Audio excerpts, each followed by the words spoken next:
Hey, it's JC14241 once again with NASCAR Heat 3! And in this episode of our season with Elliott Sadler's #1 Armor Chili Chevrolet, we are going to be completing race 14 of 33, the Iowa 250, presented by Inogen and Syngenta at Iowa Speedway.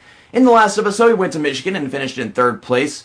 Could have had a shot at the win. It's just everybody's diving underneath me and I'm trying to block them instead of actually taking the turn properly. So yeah, it just didn't turn out that well for us. But I don't think we deserved to win that race overall because I was having such a problem, not getting knocked around in traffic and they're protective and stuff like that. But that was our 3rd consecutive top 5 in a row, and we are now the new points leader by 7 points over Christopher Bell. So we all know Iowa is a track where the AI are programmed horribly to enter turns from the bottom, come out on the bottom faster than you can, no matter how great your setup is. So I'm just going to, put in a custom setup made by HD Motorsports. So shout out to him, get to qualifying, and just, try to stand a chance at a top 10. That's really all I'm aiming for, is to not lose this points lead if possible, or not lose it by too much. We're using the Armor Chili paint scheme because I am very well aware this is a night race, and I've been wanting to use this white car at a night race to contrast them colors. I love contrasting colors, and yay, I get to finally do it. This is my fetish. This is my obsession. While this car doesn't feel that different from something like, Setup 7 or Setup 8, it's got a way of always turning way more than you'd actually expect it to, especially off the corners. Going in, you just have to not underdrive the corner and it will handle fine, but just underdrive a corner a little bit, next thing you know, this car is kicking out sideways and stuff. Just get it to hold center right there, and yeah, I can tell I underdrove it coming off the corner, nowhere's near the wall. How was that?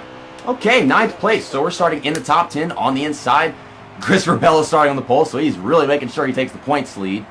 Let's just try to get some stage points in the first couple of stages. I don't know if there's going to be a pit stop after the first one, but if there is, then this is that race where I want to do the same thing we did in the truck series and take 4 tires, because in the long run, it really still seems like the AI fall off, and I want to take advantage of what they do, like lose positions for it, but still, hopefully I don't lose too much ground by taking 4 tires whenever I do it, because I swear that's what I did in the truck series. So yep, it's a night race, and we're still starting 9th, so no one in front of us got sent to the back. Once again, we got 2 of the same car. The 2 Ream cars. Christopher Bell and I don't know if it's like an 18 car or what. Ryan Priest, someone like that in the other Ream car. But they're like 1st and 2nd right now. So once I said this like in the last episode, but I'm not using no manual transmission anymore because that was such a ridiculous advantage. It made the game not even that fun for me to play. Looks like we're still getting quite a bit better restart than some of these guys with the automatic right here. Let's just let off so I don't lose the bottom. 3 wide, and I don't have to let off that much, but still, I don't want to really chance it. Let's just try to stay to the inside and take some positions if they're practically given to me at any point. It's just waiting for this car to finally get a grip, so I'm not driving this car to its maximum capacity, because I don't want someone sticking their nose underneath me off the corner and then ruining everything for me for the next couple of laps. Okay, come on, get a grip. There we go. Back on the gas. Got quite the run on Daniel Hemrick and Justin Allgaier right here. Trying to get underneath Hemrick. I think we have it there. Oh, okay, gotta really hold the brakes if I don't want to go sliding up into him. Trying to get that run off because I'm on his inside. He's going to give me that much room. We got like 4 laps to go in the stage. Tyler Reddick is letting me underneath him right here. Chance of getting 4th in stage 1. That big run off the corner. The top 3 really pulled away. We got a battle. I don't think Christopher Bell's going to be getting it because also Cole Custer and whoever the other Ream car is, I never remember. I'm trying to track him down and get back to him. Ugh, see, now we're running at the full capacity the car can take it. It's getting a little bit closer to the outside wall. See how it turns out, though. Oh, wow. Really good run into turn 1 and 2. Christopher Bell is really falling off since the start of the race. So, I mean, I'm fast enough to pass him. It's just I have to put myself in a position where I can actually get underneath him. And I might do it off of 4 right here with 1 lap left in the stage. I'm trying to, just not enough big of a run. And he's letting me to the inside of him. Oh, don't ping pong though, car. Oh my gosh. We made the pass, but it's still sliding up. Nope. Gotta put on a block. So, fully into 3rd place now. Did not dive in hard enough into turn 3 right there. I was way too late on the steering. But there you have it. It was Ryan Priest just won the 1st stage. I have no clue. I don't know the name of these freaking drivers. This is 2 Ream cars. Which one's... Yes, Ryan Priest. Okay. I was right about something. All these red and white cars. I said it back at Atlanta. I'm still confused about which one's which. But I just knew that was the other one was Christopher Bell.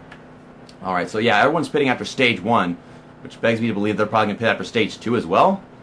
I do not know. But the left sides are hardly worn, so I don't know how all this is going to play out. But, you know, for now we'll just get right side tires, and for all we know, most of these guys are probably going to pit again after stage shoot. I could get 4 tires to make us to the end of the race if we're going to need it then.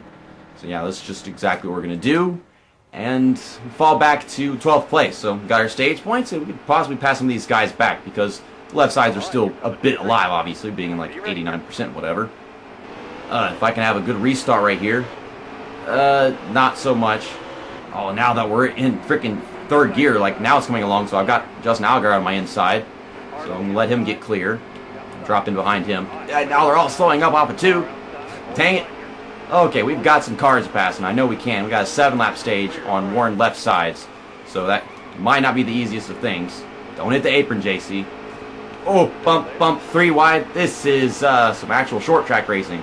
I don't know whether you guys call this a short track or not. I mean, it's a really fast short track. I'll give it that. Ooh, look at that 5 paint scheme. What if? That's an awesome paint scheme. It's a Davey Allison tribute car kind of thing. It's weird for it to be a Hendrick Motorsports or Junior Motorsports car though. Number 5. Oh, get a grip. So yeah, Michael Annette with a interesting paint scheme for this race. And usually they use the paint schemes that they actually use in reality at the races. So yeah, I don't know why this race, this track or whatever. So Brandon Jones is up here, and he's rather off the pace, which doesn't surprise me. Should be able to get my nose underneath him in 3 right here and make the pass. Just trying to remain focused on not hitting that apron. Oh, it's not gripping that much. Now Justin Allgaier, I think he got pushed out of the way by Ross Chastain back there, who's making his way through the field. So into 6th. Don't hit that apron, but slow it down enough. Real good. Now let's try catching up to Tyler Reddick, as Ross Chastain is probably going to pass me at some point. I don't know if it's going to be right here or later on. This car got really loose entering the corner, and it's going to start spinning. Don't hit me. Don't hit me. Oh, my God. It's just, I'm focused on taking the corner properly, but I'm kind of focused on the mirror because I don't know if they're going to dive bomb me or not. I need to stop being stupid.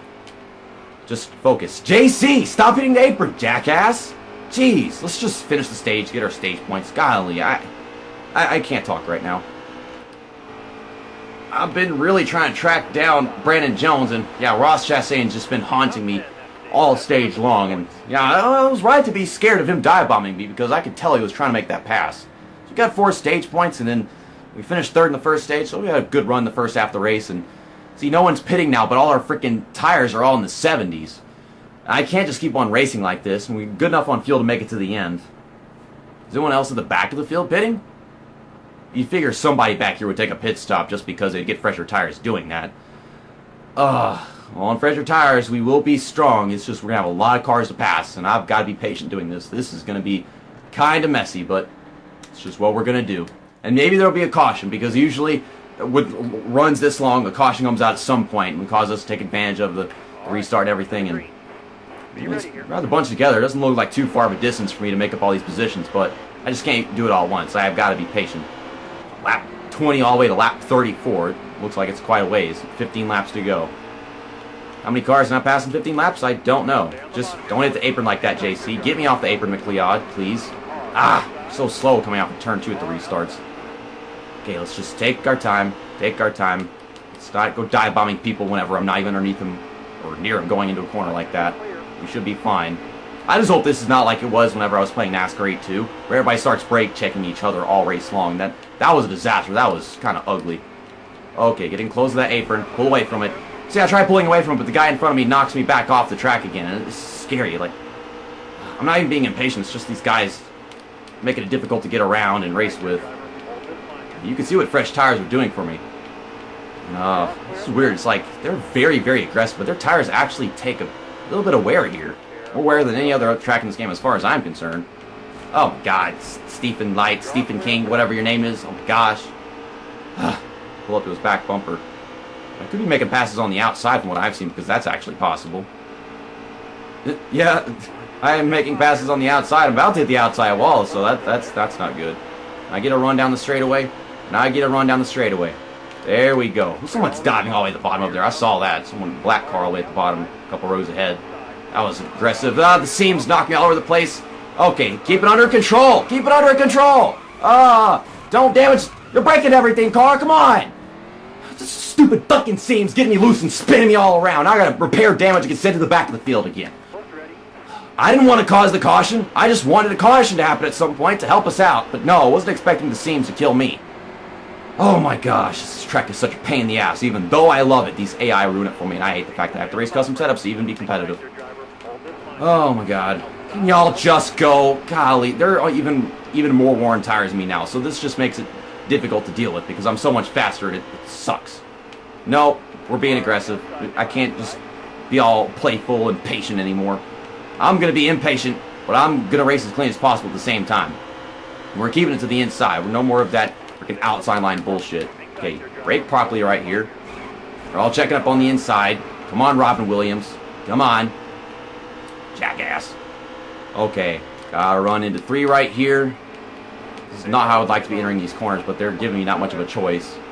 Okay, so I started the restart from 39th, and I'm up to 28th. So that's 11 spots made up in just 2 laps. So I should be capable of getting a top 20 finish. Just a very, very solid recovery from just how this race went. Man, this freaking track. I don't want to pass on the outside, but there's no room on the bottom. Chad Fitchum, go. Go, go. There we go. Getting a run off. I should be underneath and going to turn 1 right here. Yeah, once it starts getting spread out, I can't make up as many positions as I did at that restart there. But a caution that is not my fault would be great right now. Because as long as I'm on the inside of the restart, we've got a great chance of passing even more cars like last time. It's just, I really don't want that caution to be caused by me. I tried to keep that car under control so that I wouldn't get damaged and have to take a pit stop again. Okay, 4 laps to go. I mean, even a green-white checker, 2 laps is great for me, so please, please, be in my favor, get a little luck. Just some kind of caution, please, within the next couple of laps. Okay, got to run underneath Ryan Sieg right here. It's going onto the apron. We're keeping it under control. Please don't ping-pong car. You got to steer, man. You can see what fresh tires are doing for us. It's just they start spreading out whenever I have trouble passing one car and stuff like that. It's lifting up to the top. Don't get loose because of the seam like last time. Yeah, I'm guessing we're not getting a caution. Would have been great, but I guess not. Okay, just stay off that yellow line. Don't hit the apron and ruin myself. Okay, it's now or never. Within this lap, if a caution flag comes out, that would be a freaking miracle for me. Don't hit Cosgralla. I hit Cosgralla. Because I can't dive harder anymore. Fresh tires, they're not fresh anymore. They're still fresher than theirs, but that. Okay, running 18th. I'm catching up to these guys. I can get a good few of these spots in the last lap. But, I don't want to be too aggressive and ruin it for myself. I don't know about gaining positions right here. Going through turn 1. Let's just try making up a bunch of time. Damn it. It's brake checking me. Well, there's Mike Lynette for me. That gets me into 17th. Got this guy breathing down my neck. Okay, get a good run into 3. I was thinking about going to the outside to start making some passes if I could, but he checked up so hard that I didn't have time to pull up to that lane. Okay, so we're going to finish in 17th at Iowa. Could have been better, but, you know, we had that freaking wreck that I caused because I hit the seam and got all freaking loose. I mean, even on setup 7 and 8, you just drive over that seam one little bit and the car starts pulling down into people and causing wrecks. But if that caution hadn't happened, I might have been able to finish in the top 10 for all we know, just because of what my pace was right there within that few amount of laps. Well, at least the wreck that I caused was a good wreck. Makes a good thumbnail. And I don't know. Okay, well, there's the thumbnail. They all spin to the infield along with me hitting the wall, and I just hadn't hit that wall. I think I could have not pitted and then kept my 30th place position and stuff like that. What's stupid is that these freaking AI, whenever they get a bunch of damage like that and wreck, they don't take pit stops. It's so dumb. Okay, so there are the results. I didn't really see who won or where Christopher Bell finished, which is, you know, the most important thing. I think, Joe Nemechek, DNF, 15 car, 29 laps down, so that was very early in the race. Ryan Preece won, just the first stage, second stage, dominated the whole thing. And I still haven't seen where Christopher Bell finished. Can you please tell me, game? That's what I want to know, and I can't just stop the page. Okay, he finished in 3rd place, so I might have fallen back to like 4th in points after this one because, I mean, I might have lost quite a bit of ground. No, we're still in 2nd. It is just, we're 9 points behind him, I think that is. Well, that's not too bad. While it could have been better, it also could have been much worse, of course, because there's so many more positions lower than 17th place. I'll see you guys next weekend where we go to Chicagoland Speedway for the Overton's 300, where I'm going to use my favorite paint scheme that Elliott Sadler has, my main one, the Arctic Cat car, because I love Chicagoland, love this car. Sad part is, Chicagoland it's a super speedway now, so I don't know what to expect. We also have another super speedway next weekend, Daytona, for the Firecracker 250, or the Coca-Cola Firecracker 250. If you guys remember, I won the first race of the season, the day race at Daytona, so could I get a Daytona sweep? I don't know. So I'm really looking forward to next weekend, to be honest, compared to this one, just because there's no Iowa in there. See you next time. That's that, and episode over.